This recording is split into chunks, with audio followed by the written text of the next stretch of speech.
So I don't know if a lot of you know, but I went to school in Maine. I went to college all the way up it's a town called Biddeford, Maine. If you're from there, they say Bidford because they don't talk right. But it's Biddeford, Maine. And it's positioned so much that we used to call it the drain of Maine because it seems like it collected all of Maine's undesirables.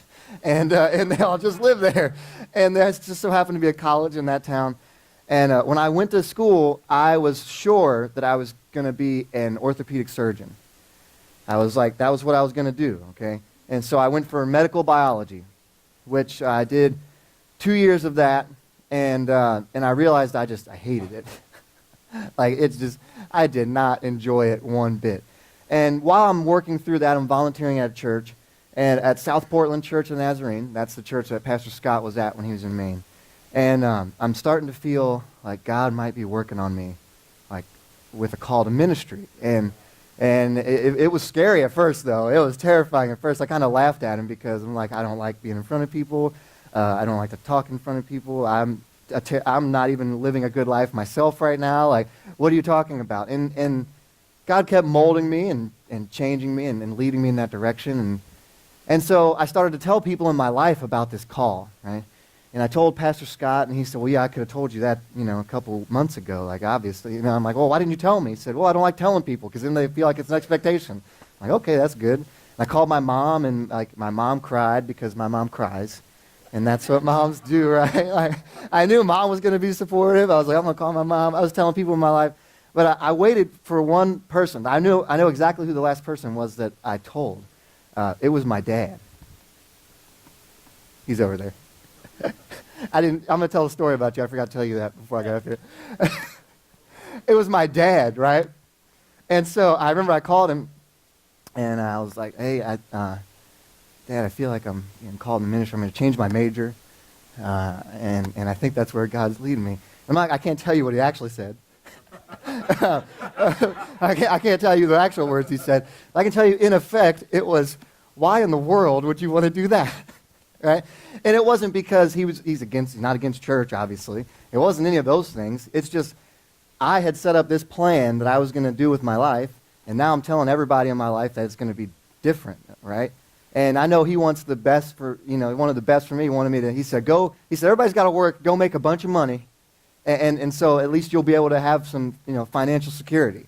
And I know that you wanted that for us, for our security, but I tell you what, you raised a teacher and a pastor. So, like, I don't know what happened there. But on the flip side of the income thing, I think it does reflect well on both of you in that two children that like to serve other people, that like to give their life for others. So while we don't make a lot of money, we get a lot back in life value, right? Which I totally think. And I'm going to pause the story there, okay? Time out right there. I want you guys to think about that. The reason I didn't tell my dad was because I felt like I was going to disappoint him. And I don't know if it's something about a father-son relationship. I don't know, daughters, if you have this with your mother maybe. I don't know how it works. Maybe it's unique to the father-son thing. But in the back of my mind, I'm always trying to live my life to make my dad proud.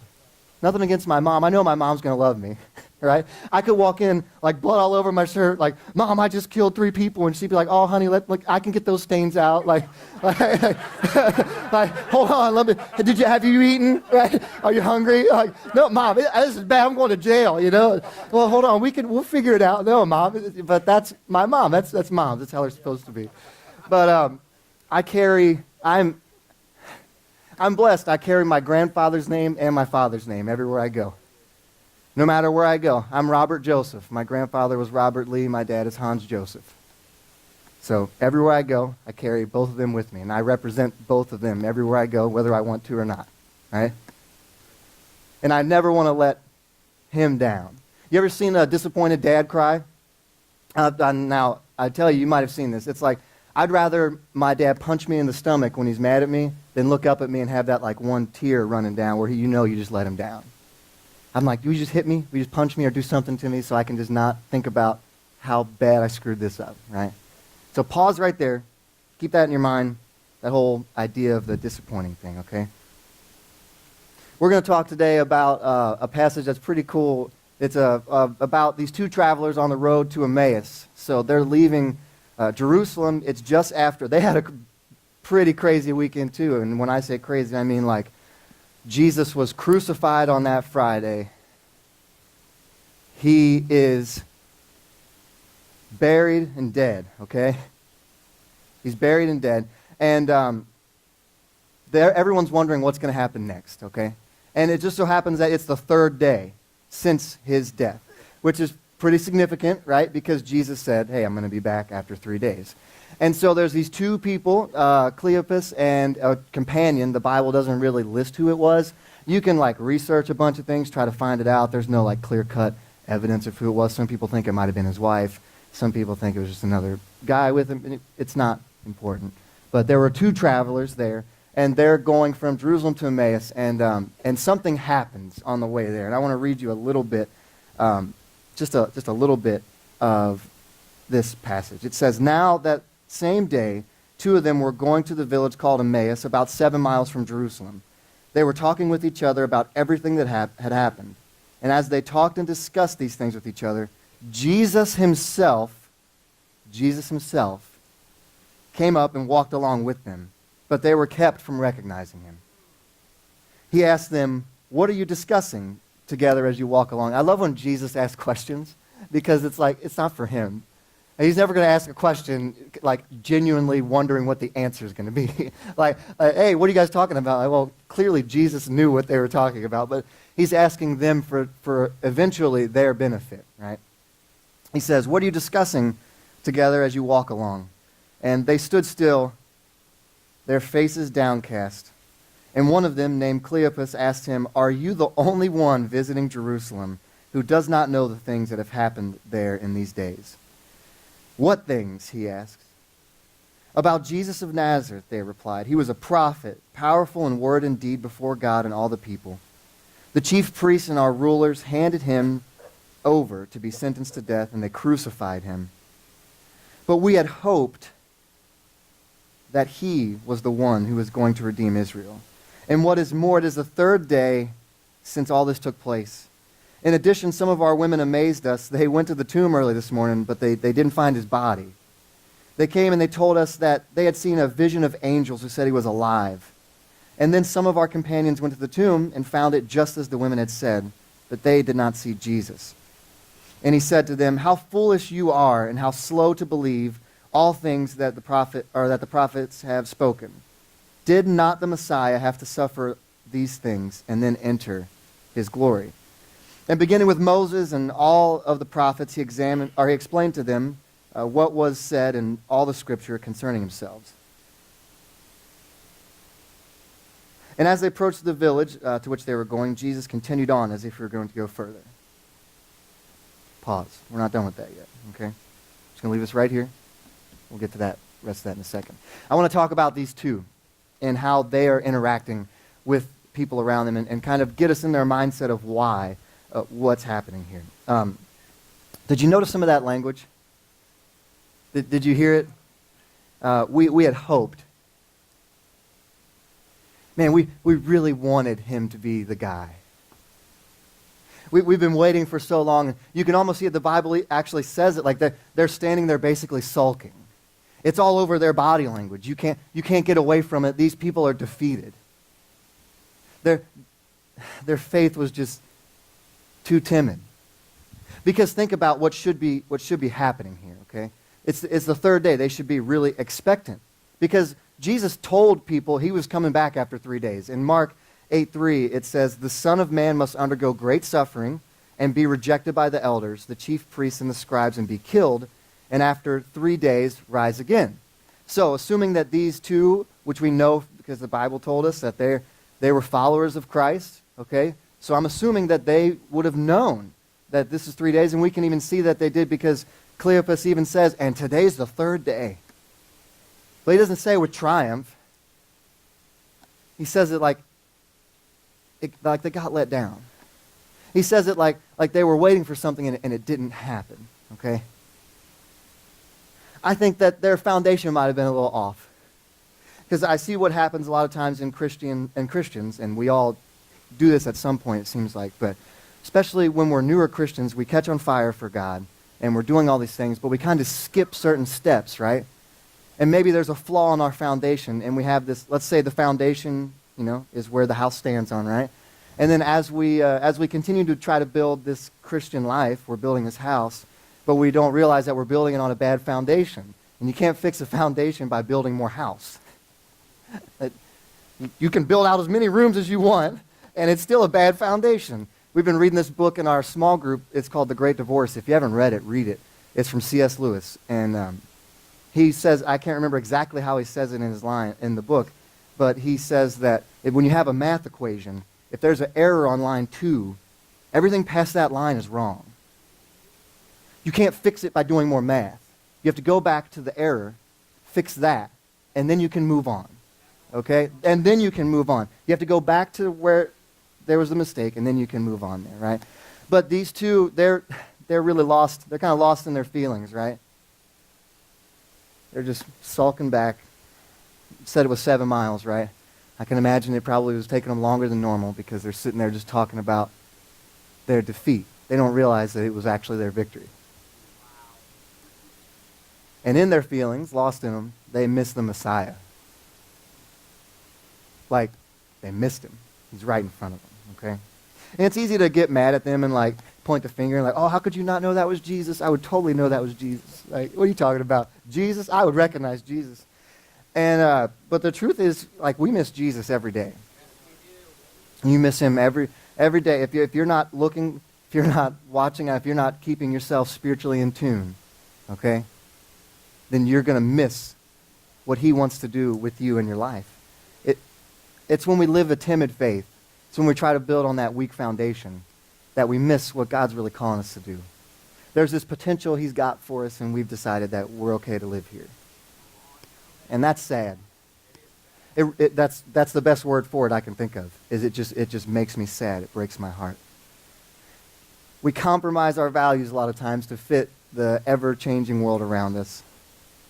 When we do that, we're not just contributing to the decomposition of the world around us, but also ourselves, right? So we're stealing from two different people, really. When we compromise our value, when we decide to miss Jesus, it hurts us, but it doesn't just hurt us. It hurts everyone around us. Because when we're not living up here, there's people we're missing. You ever thought about that? Your spiritual health affects how other people are reached. That someone's salvation could be dependent on you staying in tune. And so when you don't want to read or you don't want to pray because you're tired or because it's rough,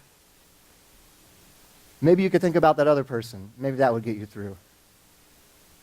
Because it's not just for you. It's for those around you, right? I like to think that maybe if they would have had a more bold faith, if these two travelers would have, that the conversation could have gone a little bit different. Maybe it would be something like this, right? So they're walking along the path, and maybe they got a little hop in their step, right? They're expectant. Like, oh, it's the third day, man. You know what day it is? You remember that old Geico commercial with the camel? What day is it? Yeah. They're walking around like, man, you know what today is? It's the third day, man. I cannot wait. You ever order something off Amazon? I'm not allowed to use Amazon after 10 p.m. anymore because I make poor financial decisions in the evening. And we had to turn one-click buying off because one day a couple things showed up that I didn't remember ordering. Apparently I did in my sleep. And so I'm not allowed to use Amazon anymore, but you guys have Amazon Prime? Anybody know what I'm talking about? You guys know? Okay, cool. So if you order something, it used to be shipping would take forever, right? But then Amazon came out and they're like, we have more money than everybody. We'll just ship it for free in 2 days, right? And so 2-day shipping, which has turned into 1-day shipping, which for some items has turned into same-day shipping, which is so amazing. Same-day shipping, yes, please. And so when I order something approved by my wife, when I order something after that, I take her a report. We have a form, I felt this is what I'd like to purchase off Amazon. Is that okay? And I step back and just wait. And she looks at it, and then I get the clearance, or I get the big rejected stamp.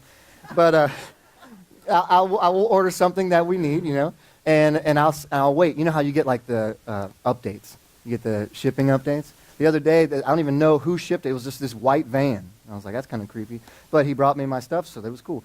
And but I had a GPS map of him everywhere he went. And it was like, your driver's 5 stops away. Your driver's 3 stops away. Your driver's in front of your house. And I'm like, yes, this is great. And I'm excited. I'm expecting. I'm waiting for this package to get there. And it's just something physical, right? It was a projector screen, okay? Projector screen's not going to change my life, really, right? It's nice to have. We're going to use it. It's going to be great. But it's nothing compared to, like, Jesus. And they were waiting on Jesus.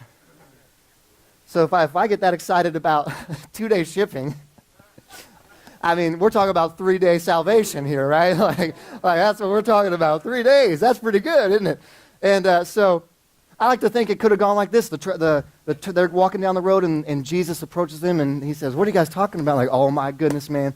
You're not going to believe it. We were just in Jerusalem. Our Savior, they think they killed him, man. They think they got him, but they don't know. They don't know. He told us. We heard him say it. He's going to be back in 3 days. He said he's going to be back, and guess what today is? It's the 3rd day. Why don't you come with us? And as we're walking, we'll tell you about this guy, because when we meet him, you're going to want to meet this guy. You are going to want to know everything about him. But that's not how the conversation went. Right? Because of a timid faith, really. Imagine our everyday lives if you lived a bold faith. If you really lived it out. I mean, imagine your marriage, your workplace, this church, your small groups, PTAs, YMCAs, whatever you're involved in, little leagues, upward basketball, your friends, your family. I don't know what you guys completely do all the time, but I know you interact with people throughout the week. Imagine how those places would change if you lived out your faith each day like you were expecting God to work. Right? If you lived out a bold faith, Joshua 1:9, it talks a little bit about bold faith, kind of challenges us to live in a certain way. It says, have I not commanded you, be strong and courageous. Do not be frightened and do not be dismayed, for the Lord your God is with you wherever you go. Wherever you go, God is with you. No, he does not. That's amazing. But then I got to challenge myself, do I live like that? Because if they were living like that, their body language wouldn't have said, oh, we're defeated. We had wished he was the guy. But they get a little bit lucky here. I don't know if they realized what was going on at the time. I'm pretty sure they didn't. But they actually end up stumbling back upon Jesus because of something that we look over a lot of times, but is really, really important. Hospitality. Right? Hospitality. Caring for someone else. Putting someone else's needs before your own. Okay?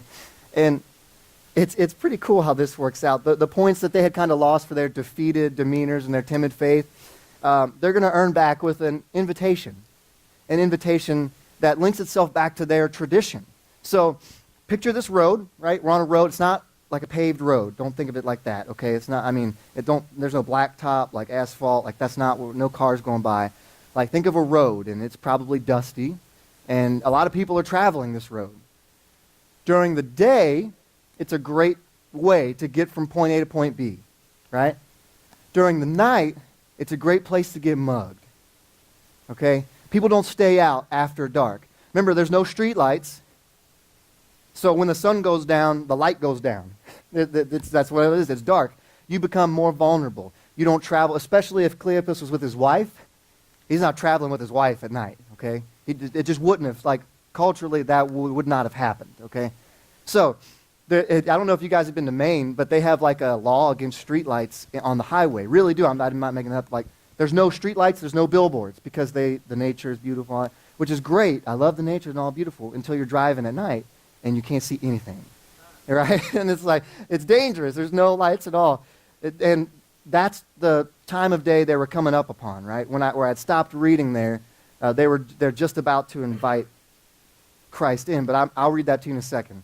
But I want you to see how such a little detail can make such a difference in their lives, okay? This is something they've been trained to do throughout their whole life. Their parents invited people in like that in hospitality when it got dark. They've probably been invited in by other people in hospitality, and so they're extending this invitation to this mystery traveler who is Jesus almost out of habit, okay? And I can remember I was working in my uncle's wood shop for a couple years, and to build a really nice door for a cabinet, it takes a ton of steps. So the wood, we would get the wood, and it would be like rough cut. So it's just like the right shape, but there's still like some bark on it in some places. And so you have to run it through a planer, and the planer can only take off like 1/8 of an inch at a time max. And so you have to run it, flip it, and that takes like an hour. And then you cut to the right width, and then you run it through a big shaper, which is a loud and scary machine that throws chunks of wood everywhere. And I couldn't be scared because then my uncle would have made fun of me, but I was terrified the whole time I used it. And I don't know, I hope he doesn't watch these, but I was terrified the whole time. But you have to run, you got to get your fingers like right next to this blade. And I'm like, oh my goodness, please don't. Okay, we're good. Like you'd make it. But you have to eat like 4 pieces to cut, and then there's a panel that goes in, and it's crazy. But when you're done, it makes a really beautiful door, right? And after a while, the first time I did that, it was not, I'll be just straight up with you, okay? The first time I did that, it was not a good door.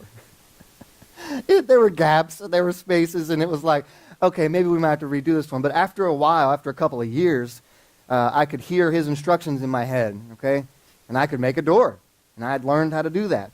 And it's because of this repetition, this ingrained in my brain, like, oh, you do this next, you do this next. This was something that they just knew to do next. You travel with somebody, gets dark, hey, why don't you stay with us? We'll eat. We'll eat together. So in the same way that like all those little steps led to a beautiful cabinet door, this simple invitation to this stranger is going to lead to something pretty amazing, okay? Let's jump back in. I think it's at verse 28, okay? As they approached the village to which they were going, Jesus continued on as if he was going to go further. That's like you ever go fishing and you leave the bait out in front of the fish, and you know they're going to go for it because it's just too tempting. So I think he's kind of doing that right there. He's going on like he's going to go forward. But they urged him strongly. Okay, it's not even like a side invitation. It's just like they urged him strongly, stay with us, for it is nearly evening. The day is almost over. So he went in and stayed with them. When he was at the table with them, he took bread, gave thanks, broke it, and began to give it to them. Their eyes were opened, and they recognized him, and he disappeared from their sight. And they asked each other, were not our hearts burning within us while he talked with us on the road and opened all the scriptures to us? They got up at once and returned to Jerusalem. There they found the 11 and those with them assembled together and said, it is true, the Lord has risen. And he's appeared to Simon. Then the two told what had happened on the way and how Jesus was recognized by them when he broke the bread. Okay? You ever had a moment where maybe God's working in your life and you don't really realize totally how? And then you get a glimpse of the plan. You get a little glimpse of it. I thought God was taking me to Maine for something totally different, okay? And then afterward, when we came back here, I had a moment, I can remember it, where I got a glimpse of why. And where God says, this is why I did that. I took you there because you wouldn't find me if you were here. I took you there because you wouldn't have found your wife if you were here. And I took you there because that was part of my plan. Right? And every now and then we get a glimpse of that, and it's really amazing. And I think this is kind of what happened to them there. Could you imagine? They're sitting there, and Jesus breaks the bread. And I can just see, like, their eyes get big, and they look up at him, and they look up at each other, and they're shocked, right? They look back at him, and he's gone.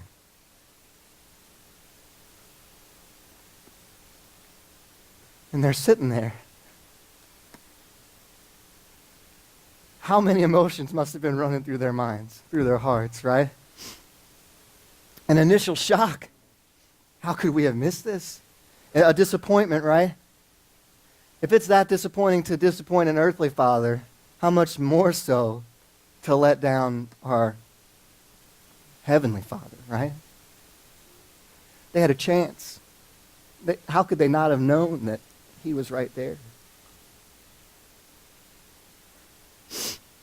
Just like I was talking about earlier, I'll finish a little bit of that story so I don't make my dad look like a bad guy. Because he's not a bad guy, I promise.